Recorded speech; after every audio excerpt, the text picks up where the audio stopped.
This is Jay Michaels, and I'm pissed. I'm pissed. And I'm going to tell you why. When we talk about pioneers, when we talk about the great men of the great days of broadcasting, we have certain names that we always come up in terms of that. We have Willard Scott. We have Bob Keeshan, who was, as you know, Captain Kangaroo, but he was Clarabelle the Clown before that. We talk about great newsmen. We talk about great broadcasters, and we think that's it. That this room of a half a dozen people was all that turned Broadway into what it was. Broadcasting into what it was. It's far more than that. I had the pleasure of meeting this gent about 2 years ago at the Phantasm Film Convention, and he struck me as personable and wonderful and intelligent and hilarious. Then I got a chance to see his work, and I realized how talented he is. And then I got a chance to talk to him and realize that he is a genuine pioneer, that he is someone who created, he was one of the foundation of what we call broadcasting today. And I'm thrilled to introduce you. He's the handsome gentleman behind me here. This is Dick Dyzsel. And today you may know him as Count GORE Duval, but the history goes way back. Dick, it is a pleasure to speak to you. How are you? I'm fine. I'm enjoying life more or less. I'd like to get out from under the pandemic, and I think maybe knock on wood that we may be working that way. Yeah, but yeah, I'm fine. It seems that way. It seems I'm hearing mask mandates are changing, and I'm hearing lockdown information has changed. We've got the zombie apocalypse on the run. Let's just put it that way. I hope so. What happens is what happens. Now let's talk. Let's start at the top. Broadcasting. Thank you. Yes, we all know you in the cloak. But before that, you had a big red wig on at one point. Well, and actually before that, I was a long-haired hippie rock and roll disc jockey in a medium-sized market in the Midwest, and enjoying life, being admired by teeny bopper girls, and enjoying the kind of popularity that I never had in school. So I saw one picture. That must be that picture I saw where handlebar mustache. That is wonderful. Tell us about that, and tell us how you went from being this Coolio guy spinning the records into actually being on the air. Well, I've always had an interest in broadcasting. Actually, from the time I was like about 5 or 6 years old, there was a reel-to-reel tape recorder in our house, and we used to do funny little bits on the thing. And then eventually I had this rock and roll radio came to Chicago. I was born and raised in Chicago, and WLS came along, and I got just hooked on WLS and Dick Biondi and the whole shoot match. And I used to go to the studios, and I used to watch them against the glass and go, oh, wow, someday, So I really wanted to get into broadcasting, but I didn't know how. So I bought this little green book and said how to get into TV. I said, this is cool. So I read it. I get to the last page and said, oh, by the way, if you don't know anyone, forget it. You can't do it. What a bummer. So I threw the book out, and when I got into college, I went into hit the microphone. I went to mechanical engineering. I had no aptitude for it. So I flunked out of school real fast. And then through a variety of circumstances, I went to a junior college to continue my education. So I kept my draft deferment, because this was during the Vietnam War. And at the junior college, I met a speech. I took a course in speech, and Dr. Moldenauer got me involved in debate and so forth. He says, what are you doing? What are you going to do? I said, well, I'm going to go on television or radio. He goes, well, why were you in mechanical engineering? And I told him, I said, about the book. He said, throw the damn book away. I did. So he said, go to Southern Illinois University, which I did because they had a radio and television program. And right away, I started doing, just dove right in, started doing stuff, and kept my deferment, got my degree. And then I eventually got a job in Paducah, Kentucky, which was just south of Carbondale, Illinois, where Southern Illinois was. And it was a 50,000 watt daytime, 10,000 watt nighttime rock and roll station WDXR. WDXR 1560. Yes, okay. And I was the morning jock, and this was cool.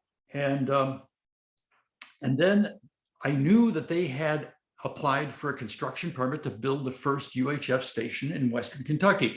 That market is Southern Illinois, Western Kentucky, and Southeast Missouri. It's this big thing here. And the general manager said, okay, anyone who wants to be in television can be in television. And I go, wow, I must know somebody because I can now be in television. And so basically everyone wanted to be in TV. I wanted to be a director. I really fell in love with Citizen Kane, and I loved Orson Welles' first early work. But I was taking a break. I was doing my show. And again, I'm wearing hair down to here, handlebar mustache. I'm wearing all sorts of really flashy clothes. I'm taking a break. I put a long record on. I come out to the water fountain. I'm leaning over, and the general manager and owner says, hey, Dick, I'm going to talk to you. And I go, well, my record's running out. Would you like to walk in here? He goes, no, see me when you're done. And I go see him. And he says, how would you like to be Bozo the Clown? And I go, no. I said, I don't like kids. I don't dislike clowns, but I'm enjoying myself right now. I mean, literally, I'm having a lot of fun. He goes, would you like to make more money? How much more? A little bit more. Anyway, he said, no, what I want you to do is get this guy coming in from Larry Harmon Picture Corporation. They were going to interview all our candidates. Well, we only have one candidate. That's Dwayne, and he's going to be Bozo. So we want someone else to interview. Okay. As a favor to you, I'll interview. So I go in, and Nathan, I can't remember his last name. Nate, his first name. He was a banjo player. Anyway, he says, okay, you want to be Bozo? And I go, well, yeah, I'm okay. He says, you're going to cut your hair? And I go, no. He says, you're going to shave your mustache? And I go, no. He said, well, you've got to. And I go, yeah, well, and he said, so he said, basically, I told him everything I didn't want to be the clown. Next thing I know, I've got a ticket in my hand for Dallas. Dwayne and I are going to go down there, and they said, well, I'll send both of you guys, and whoever does the best will be the clown. Best thing that ever happened to me, because I go down to Dallas. I meet Doug Litton, who's the Bozo down there, and also the trainer for Larry Harmon Picture Corporation. And in 1 week, I learned how to produce a TV show, which was amazing. So it became very obvious very quickly that I was going to be the Bozo. And so I said, okay, how much now? Let's be serious. He said, well, I don't remember. It was a moderate raise. Okay, I'll do it. But you still have to do your radio show. So, and then we might want you to also do weekend news and radio evening news. And it's going to be a lot of work. So anyway, we sign up. I start working on building this program. One night, I'm there with the general. Now, the general manager is this 24-year-old promoter. He promotes concerts and stuff like this. Great guy, Louis Warford, had a fabulous Plymouth Superbird 440 6-pack. Oh, wow. He let me have it one night to take a girl out. Very impressive. Anyway, we're sitting there watching a bunch of movie opens. Now you have to understand, at least back then, and they still do, they have these animations or these graphics to say 8 o'clock movie or 10 o'clock news or something. So but they're going to buy a package, and Louis says, hey, I want you and Ernie to come over here and help me try to pick a package. Okay. He says, it's like midnight, He says, well, I bought some pizza. We have some beer back there. So we're, eating pizza, drinking beer, and having a great time. About 2 a.m., they get this thing that comes up, Night of Terror with M.T. Graves. I back there take a slug of beer and go, that's what we need, a horror host. And he turns around, looks at me and said, Dick, you're hired. I go, what do you mean I'm hired? He said, we're going to have a horror host. You can do it. He said, you've got a cape. I did. My girlfriend at the time made me a cape. It was the 70s, okay. He said, I understand you have a tux. I go, yeah, I had one left over from the prom. He goes, okay, so you got a tux and a cape. We'll get you a coffin. You can be a vampire. And that's how that's how that happened. So, but So you still, but Bozo is your primary job. So what we did was my normal day was at 9 o'clock, I'd go on the air, radio. I did 9 to 1. Then I would take a break for lunch. Then I'd come back. And then we did Bozo Live an hour every day from 3 to 4 or 4 to 5. I can't remember right now, but it was a live show and we had 50 kids on the show. And then I would go have dinner, then come back, and I was night news director then for the radio station. And then I would also do reporting if they had a meeting that they needed someone to go to. And then on Saturday night, I would do the 10 o'clock news. I'd anchor the news. And then at 10:20, I would throw it to the sports guy. And I had 10 minutes to run to the bathroom, take off my clothes, put on my tux, my cape, put on some makeup, which I modeled basically after Bozo. I learned how to do makeup from Bozo. And I run back in the studio and do a live Night of Terror with MT Graves. Okay. Then Sunday, I was on air switcher for a couple hours and also did personal appearances at no extra fee. That was my job. No, that's your life. Wow. Yeah. You Yeah, were the station. That's it. You were the station. Oh, no, there was a lot of other people there that did not quite as much, but we did I mean, look, we were young. We loved broadcasting. We loved entertaining. We loved learning. We were having a good time. We were kind of a tight-knit group of people because, again, we were the independent in the market. And we were trying to prove that we could do this. And this was an incredible training ground. This really was. And I did this for about a year. Subsequently, I got married and I didn't see much of my wife, needless to say. And she was having problems finding a job in her career field. She was a research chemist. And so finally, about a year after this whole thing started, I was burned out. I was putting in 100 hours a week. And so I said, I called Doug Litton, the guy at Bozo, and I said, Doug, I'm quitting. He goes, you can't do that. You got one of the greatest shows. And I go, yeah, I know that. I'm glad you mentioned that because when I get back from my tour of Europe, I want a job as Bozo in a big market. Might as well ask, right? Of course. So I sold my car. I sold a lot of stuff. So I had a little boat. I sold that and turned it all into money, bought some tickets to Europe, a Eurail pass. And we figured we were going to be in Europe for about 4 or 5 months.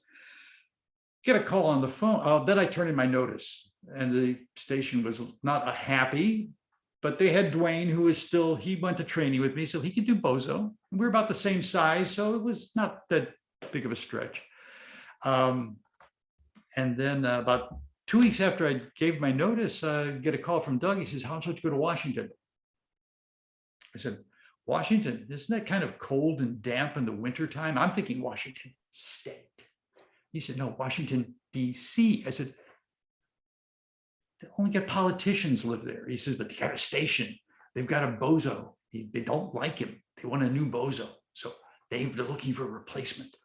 I said, oh, okay. I said, that's a big market. He said, it's the 8th market, you dummy. You're going from the 77th market to the 8th market in one fell swoop. Don't turn it down. I go, I won't turn it down. I'll be happy to take it in about 4 months. He goes, no. They need it now. So I talked to the station and we finally worked it out that in just a little bit less than a month, I would go to Washington and take over Bozo. And that's how brought me to Washington. Bingo. Who was Bozo? Who did you replace? Nobody. Oh, well, the guy before me. Okay, let me back this up a little bit. The original Bozo in Washington was Willard Scott. That's the name I was looking for. Okay.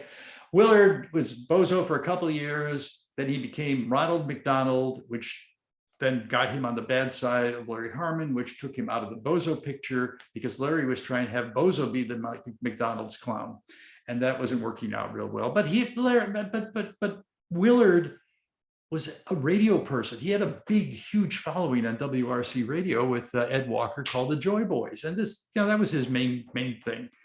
And that was cool. So Willard's over there. And then, there was Channel 20 had a character that I didn't know about. It was called Captain 20. He had been the first of the kids show hosts on that station. And he was started off as an Earth astronaut. And the first guy that did that lasted, I don't know, maybe a year and a half. And then he moved on and they got another guy who came in, and he came in as Captain 20. But they said, we want you to do Bozo also. He was not happy with Bozo. And it was obvious looking at the show, he just didn't want to do it. So they eventually said, oh, they didn't tell me about Captain 20. They just said, you do Bozo. So I came in and I did Bozo. In a couple months, we turned the show around, turned out to be a nice little show. And then they said, oh, by the way, you're under an AFTRA contract. I'm a union guy now, right? But your contract says, as long as you're a staff announcer, and that's what you are, we can have you do anything we want. And you're going to do Captain 20. And I go, I don't want to do Captain 20. They said, you don't have a choice. So I did Captain 20. But I'm stupid. Because I said, well, if you're going to have me do two kid shows, I want to talk dirty to adults at night like I did with my vampire character. So I want to host horror movies on Saturday night, which I'm not going to get paid any extra for. I didn't say that, but I knew it. Mm-hmm. And then I fought the fight. I wanted to do a vampire on Saturday night, but not live. We were going to tape it. Right. So I went in, I started in June of 72 at the station. By fall of 72, we had Captain 20 and Bozo both on the air regularly. Everyone was happy except me. And then I'm fighting to get the count on. And finally, after a lot of fight, they finally agreed in February of 73 to put Creature Feature on the air with Count Gore DeVoe. We changed the name. Of course, that's not good enough for the station. They said, well, if we got this new character, why not do two showcases? You could do Saturday night and Saturday afternoon. We'll have monster movies in the afternoon for kids and horror movies on Saturday night. And we did that for a while. And then that finally petered out. We didn't have that many monster movies. And that's how the count came about. Now you're in this grand realm. Now you are a legit horror host. I am a legit horror host. This is where we all know, but you deviate in one very powerful way. We hear about so many horror hosts. Now I remember Creature Features in New York on Saturday nights. We had a horror host called The Creep. And okay. He had this shock of white hair. He had a voice down here. He was the one that used to, and he was like you. He did all the news and whatever. And he was the voice of, it's 10 p.m. Do you know where your children are? And he had this tuxedo and these huge glasses, and he would make the announcement like this. But he, like all the horror hosts even today, they just dealt in the classics. They just did the classics. They did the silly ones. They did the low budget ones, whatever, but it was the classics. Sure. Different. You hit not only the classics, not only the groaners, you hit the independent films also. Well, it's true. That's true. Once I settled into Washington, I became friends with some folks who were with the Baltimore Science Fiction Society. They did an annual convention, Balticon, and I got tied in with that for a while. And they had an amateur film contest, a film festival every year, and I got to watch some really great stuff. Boy, I said, we should be able to try to show some of this stuff on the air. Now, you have to understand, Channel 20 had this huge library. We had 1,800 horror movies in library. I mean, because no one else wanted them. Everyone else was using syndicated network programming. We were the independent, so we had access to all these films. And so this was kind of cool, but every once in a while, someone would come to me and say, hey, I've got this 16mm film, will you show it? And I go, sure, why not? But it had to be 16. I didn't have access to 8mm. Although some people did have their 8mm transferred to, well, it couldn't, it had been later because 3/4 inch wasn't there. But anyway, yeah, but we would try to bring on new filmmakers. As a matter of fact, one of the early filmmakers was a guy by the name of Don Dohler. And he was a Baltimore filmmaker, and he came on with his entourage, and they're starting production on this film called The Alien Factor. And I'm kind of interested in listening to this, and these guys are really intent. These guys are, again, like me and like folks down in Kentucky, they're really excited about this, and it's infectious. You want to get involved. So basically, we get done with taping the segments, and I've turned to Don and said, he asked me if that was it, and I go, well, I do have one question. He said, oh, what's that? I said, why didn't you ask me to be in the movie? You sly dog, you. Well, I mean, I said, you have no problem asking for publicity. I mean, there must be a small role someplace you could have thrown a bone. He looked at the other guys, and they looked back and said, well, we didn't think you'd be interested. I'm interested. So they go away, get a phone call the following week. We rewrote the script to expand the part of the mayor a bit. Would you be interested in being the mayor? And I go, yes. And that was the start of my acting career. So. Oh, that's great. That's great. Now, where are you today? Where can we see Count Gore Duvall today? Oh, geez.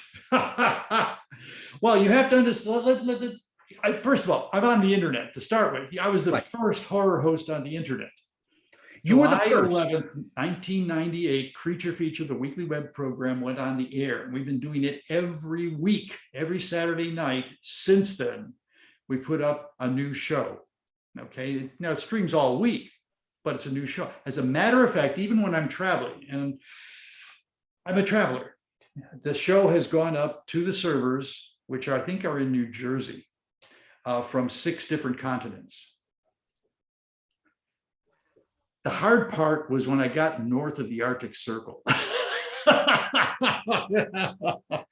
I had everything on the computer, but I had to upload it at a very slow pace. So www.countgore.com. That's going to be forever.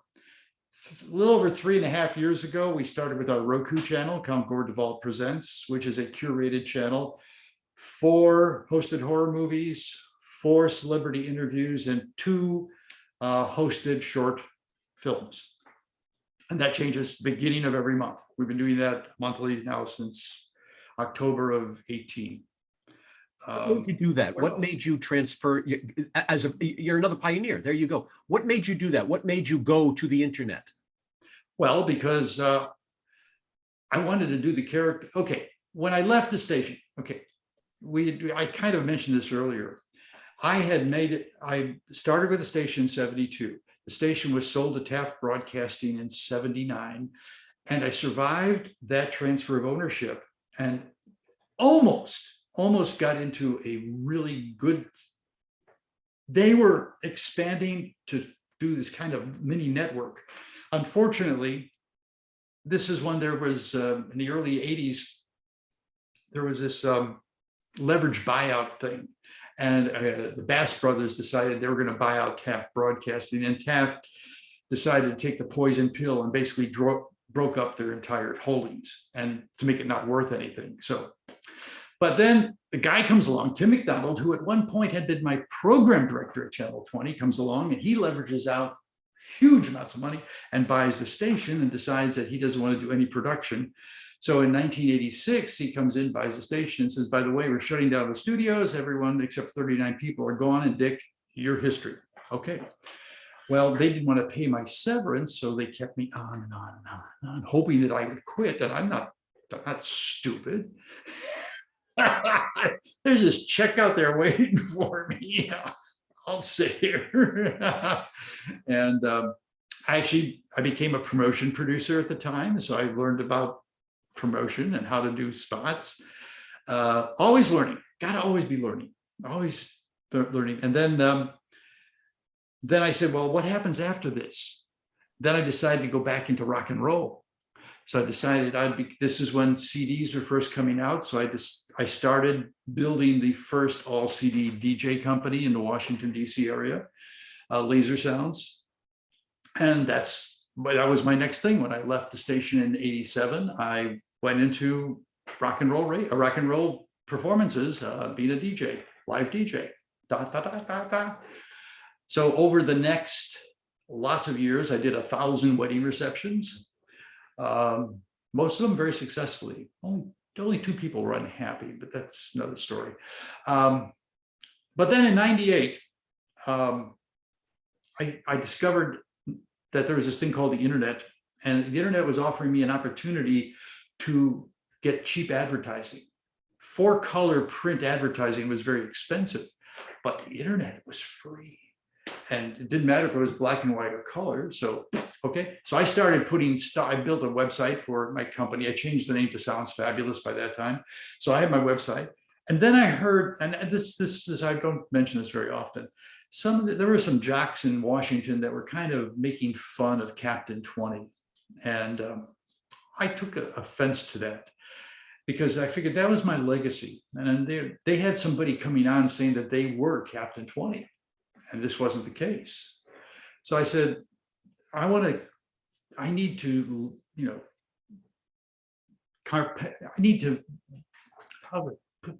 save my legacy. So I said, I'm going to put Creature Feature on the internet. Now we couldn't do streaming anything because everything was 28.8 dial-up. Yeah. But we could do text interviews. We could do, eventually I got the 99, we had widgets that allowed us to do audio interviews. I started doing conventions. Dee Wallace is one of the first people I interviewed. And then we started getting real media with little tiny video pictures. And then I did Flash Gordon serials, and, but by this time, I've always been technically oriented. I realized suddenly now with the internet and the miniaturization of technology, I now had everything I had at Channel 20 in my office, and I had a small studio. So I said, okay, let's carry this on, and we've been doing it ever since. We went from no video to standard definition to high definition. I haven't gone into 4K because I don't see there's at this point any real advantage to it. And then we started doing more conventions, and that's how it came about. I kept the DJ company going up until 2015 because I really enjoyed music. Most horror hosts are musicians. Fact. All right. Yes. You go to a convention where there's horror hosts, and they brought their axe and their tambourine and their drum kit, and I'm standing there going, I once took up the guitar and everyone told me to put it back down, so I did. And so I never was able to play an instrument. I hit something here, I can edit, I can mix. I just can't.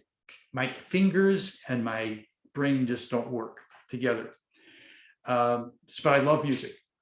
Music is so important to productions. It is just, I can't emphasize it enough. So I still love music. So I even actually created an automated DJ system that people could go online, they could program it online, and I would have it delivered to their house, and they could have this, it would crossfade the music, it would mix the music, it would maintain the level and do it all automatically. And so I called it George, send George out instead of me. Like that. So I did a lot of stuff. So now there you are, you're on the air, you have your Roku channel, everything, you're historic on this level. You still play independent films, yes? Absolutely. On the web program, we will run a feature film for 2 weeks. So it will be the primary film the first week, and then the second week, the primary film will be a hosted short. And then we'll keep the feature film running for a second week, and we'll continue rotating like that. So people can watch short. What's so cool about short films? And I think it's so great. If a filmmaker can take an idea, a story idea, and successfully tell that story visually and audio wise in a short period of time. What a great thing that is. They don't need 90 minutes to do this. And it's just so efficient. And I just think it's so great. You've actually sparked something in me. It seems the horror film has given birth to the short film, because all of those horror anthology series, going back to radio, going back to Lights Out on radio and on television, they were all these short films. They were all these short films. When you get down to it, Night Gallery and Twilight Zone were really just short films. Yeah, you get right down to it. So, sure, they were. And Twilight Zone initially was 30 minutes. I mean, that's a short film these days. I mean, really. And Rod Serling could do it. I mean, if you can do as good as Rod Serling, hey, more power to you. But I think short films are just are wonderful. Now, that being said, when the internet was still young and fresh back in the early 2000s, I can't tell you how many people said, "Hey, I just got a camera for Christmas. Let me show you my movie." And it's this person and 7 of his friends as zombies. Because guess what? That's easy. I can't tell you how many zombie films I got.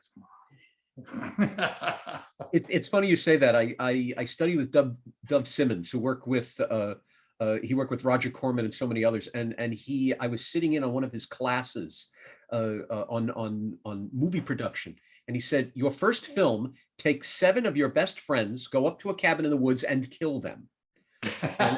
And he didn't mean literally, but he meant, make a horror movie. Yeah. Your first film, make a horror movie. So you're emphasizing that so completely. Wow. Okay.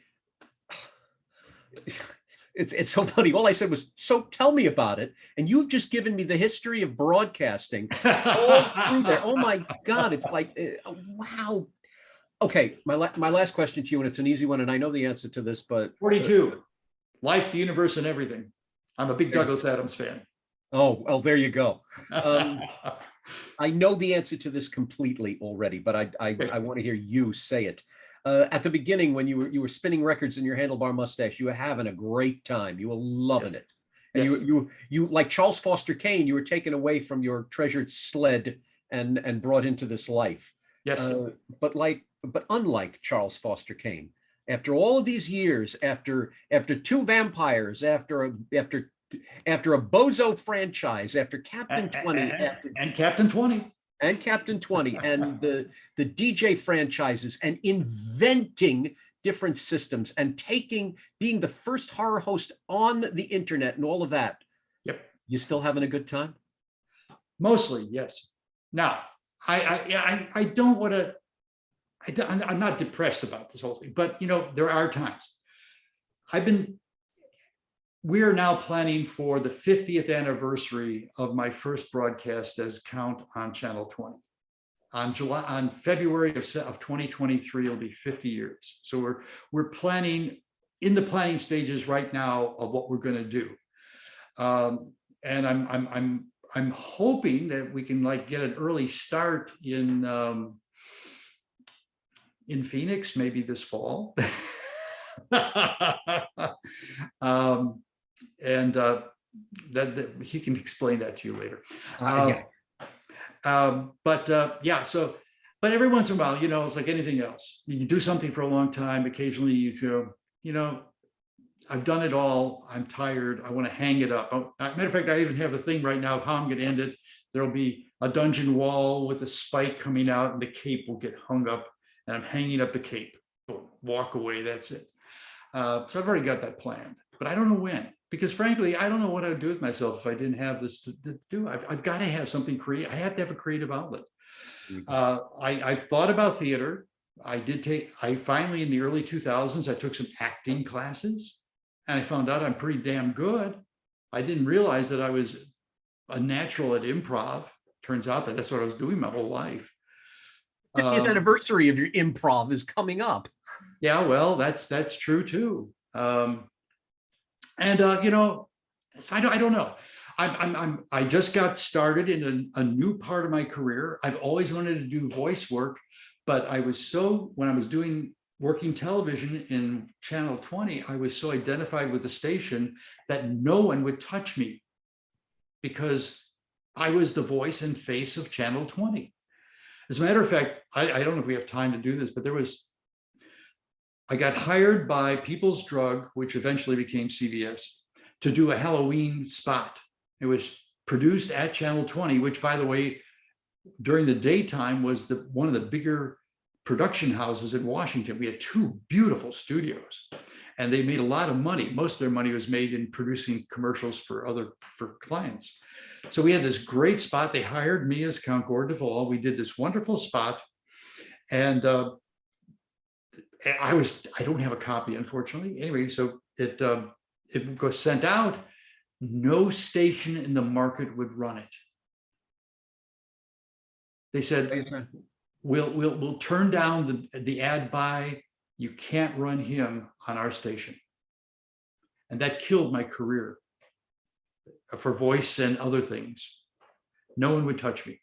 So you kind of, you had like a George Reeves, you were so identifiable with that character in that station, then that was it. That was it. Wow. So several months ago, I was contacted and hired to do several voices for a graphic novel.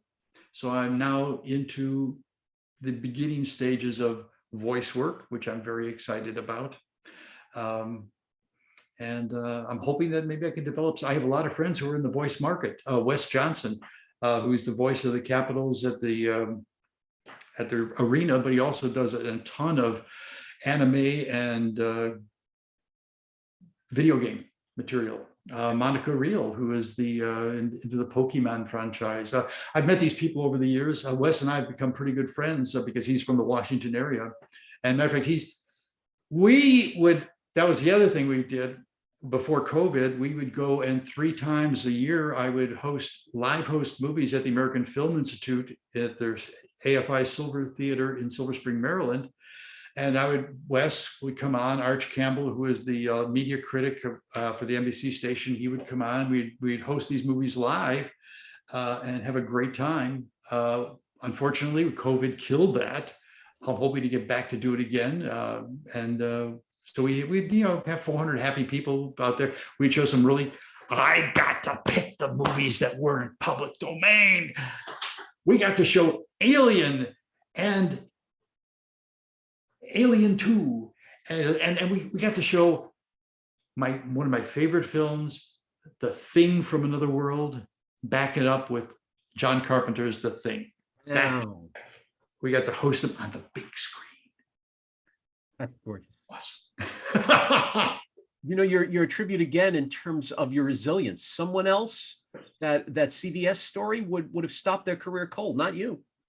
Here you still are, and the world's a different place now. So to do voiceovers now, I don't think I don't think you have to worry about what market is going to take you because of what you're doing. So I think we're in a different world now. Well, you have to realize that the one Emmy that I did get, and I have a terrible batting average. I had 28 nominations and finally got 1 statue, but it was for a kid show where I did 11 character voices. So I can do all sorts of voices. Oh, how about you, John? Chef combination. We can have a lot of fun with that. But yes, I can do it. And I'm looking forward. As long as I have something new to keep me occupied, boom, I'm going to keep going. So in other words, regardless, you're still having a good time. Yeah. People say, well, how do you figure out what you're going to do? It's very simple. Hold my wet finger up in the air and see which way the wind blows, and that's where I'm going. I was going to say, you seem to trip and fall over good fortune. So may you keep tripping. May you keep tripping. No, I never did any tripping. You went through the 60s and didn't do any tripping? We'll talk about that. Ladies and gentlemen, what Dick was talking about, Phoenix FearCon in October, Dick is receiving the Reggie Award, which is an award given to members of the genre who have maintained a level of professionalism and credibility for a long time. And no one deserves it more than Dick Dyzsel. So maybe we'll have some announcements about Count Gordeval's half century as being a 600-year-old count. Well, no, not 600. No. You look at the tombstone, 1800 to 1847. Gore was turned 1847. So, he stopped aging at 47. It was planned. Something tells me so did you. We try. There you go. Dick, it's a pleasure to speak to you. I'm really impressed. I was impressed before we started this. I'm triply, quadruply impressed now. You are an inspiration, period. What you have done with your characters, what you have done with your life, what you have done with your technique and your technical know-how is really phenomenal. We follow these big stars and say, oh boy, I can't wait to do that. No.